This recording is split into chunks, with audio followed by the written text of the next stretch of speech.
Here's more wrestling news for February 13th, 2026. Your headlines for this afternoon include WWE setting up shocking turn against Liv Morgan, WBD opens up about sidelining Brody King from AEW Dynamite over anti-ice chants, fan allegedly denied entry to AEW Dynamite over Abolish ice shirt, indie wrestler Papa Dingo accused of assault at indie wrestling event, MJF claims WWE is still interested in signing him, take your f***ing hands off me, Stephanie McMahon got into a real fight with a man, and more.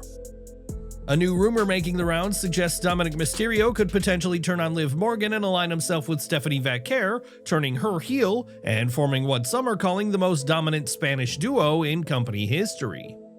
Now, dirt sheet reports should always be taken with caution, but from a creative standpoint, it's a fascinating idea. On one hand, it would instantly add heat. Dom turning on Liv would create real emotional stakes, especially given how intertwined they've been on screen. Pairing him with Vaquer could also elevate her heel persona and give her even more edge, which is somewhat missing. On the other hand, Liv and Dom's pairing has been one of the more consistent character dynamics on television. Breaking them up too soon could feel rushed unless there's a strong long-term payoff. It would need layers, jealousy, ambition, a power struggle, not just a shock turn for the sake of it.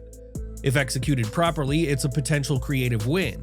If done abruptly, it risks weakening two acts at once. So what's your take? Is Dominik aligning with Stephanie a bold W for WWE, or a storyline L waiting to happen? Sound off below. Warner Bros. Discovery has publicly denied involvement in Brody King's recent AEW absence. Speculation began circulating after Brody King did not appear on the February 11th episode of AEW Dynamite, with reports suggesting network executives may have intervened. In response, a Warner Bros. Discovery spokesperson issued a statement rejecting those claims. Warner Bros. Discovery did not have any involvement in Brody King's upcoming AEW schedule. Any speculation to the contrary is categorically false. Brody is scheduled to appear during the next AEW event, which will air this Saturday on TNT and HBO Max. The denial follows comments from Dave Meltzer on Wrestling Observer Radio, where he claimed that concerns over crowd chants during the February 4th Las Vegas show may have influenced decisions behind the scenes. During that event, fans chanted "F Ice" while King was involved in a segment with MJF. Meltzer suggested the chant stemmed from King previously wearing an Abolish ice shirt and speculated that network executives may have wanted to avoid potential political backlash.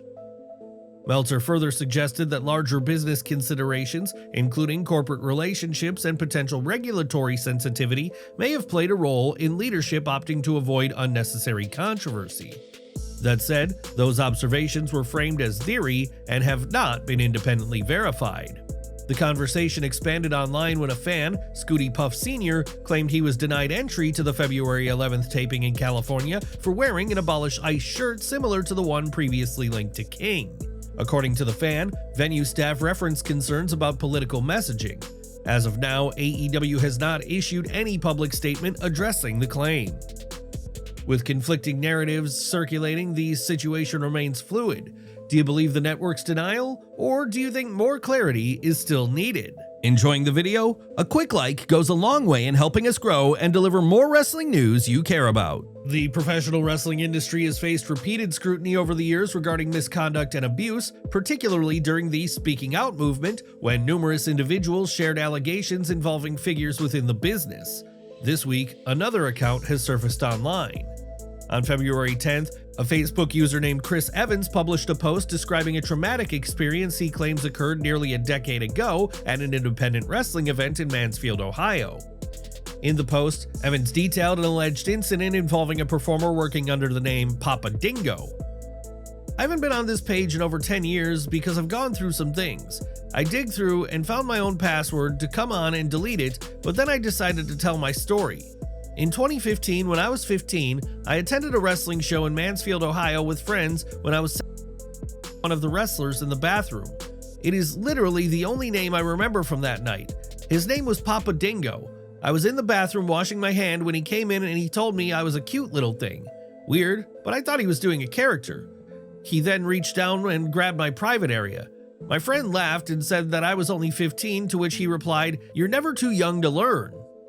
We laughed it off as we walked out of the bathroom because I didn't know how else to react. I've never gone to another wrestling show since then. I couldn't even watch it on TV anymore. Recently, a friend invited me to a Mega Championship Wrestling event because we had talked about me loving wrestling growing up. I decided to look them up.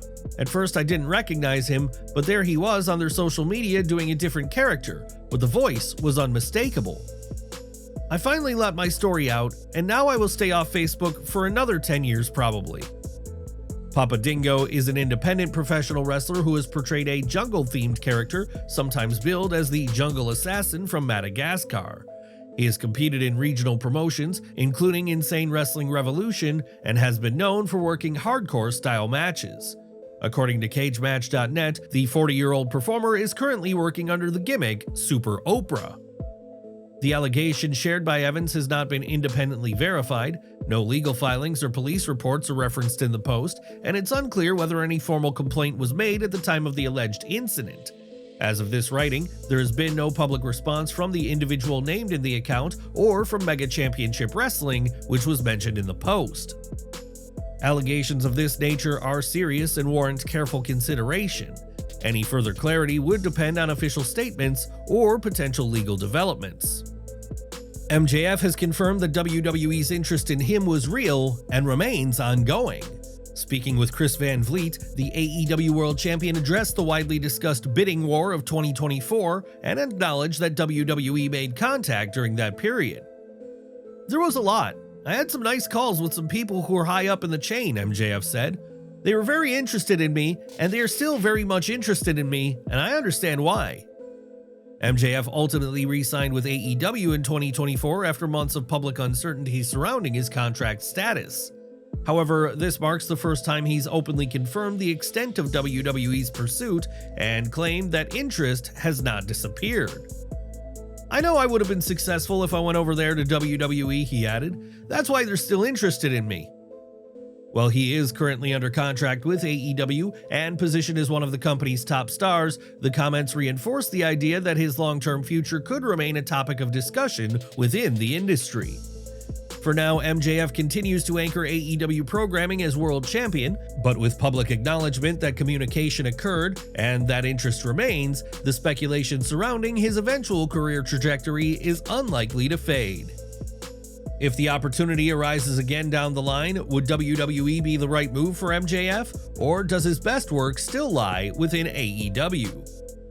Stephanie McMahon recently shared a story about a real-life confrontation, and it didn't happen inside a wrestling ring. The former WWE Women's Champion and longtime executive, who has since stepped away from day-to-day duties to focus on family life, recalled the incident during a conversation with AJ Styles on What's Your Story with Steph McMahon. The situation occurred at one of her daughter's youth soccer games. According to McMahon, a man on the sidelines was encouraging rough play during the match, which raised concerns for her. "I say, hey, just so you know, there's no checking actually in this league.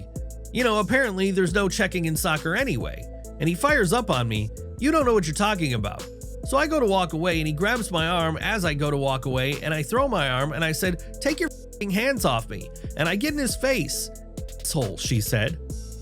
For those unfamiliar, when Stephanie says there's no checking in this league, she means that players are not allowed to use their bodies to hit, shove, or knock into opponents on purpose. Checking is a term more commonly used in hockey, where body contact is part of the game. In youth soccer, especially in certain age groups or recreational leagues, aggressive physical contact is either restricted or completely not allowed. The focus is usually on skill development and safety. McMahon explained that the situation escalated quickly once the man made physical contact. While she admitted she was angry enough to consider taking things further, the confrontation ended when he backed off. "I'm like ready to beat the shit out of this guy, which I don't think I really would be able to, but his eyes went wide and he took a step back and I was like, that's right, I was mad," she added. Though best known for her on-screen persona and executive leadership within WWE, McMahon's story highlights a moment where her protective instincts as a parent took center stage. Have you ever seen a youth sports moment escalate like this, or did Stephanie handle the situation the right way? For all of our subscribers, don't miss the 9 a.m. Eastern video we dropped earlier today. Smash that bell icon and select all notifications so you're always in the loop.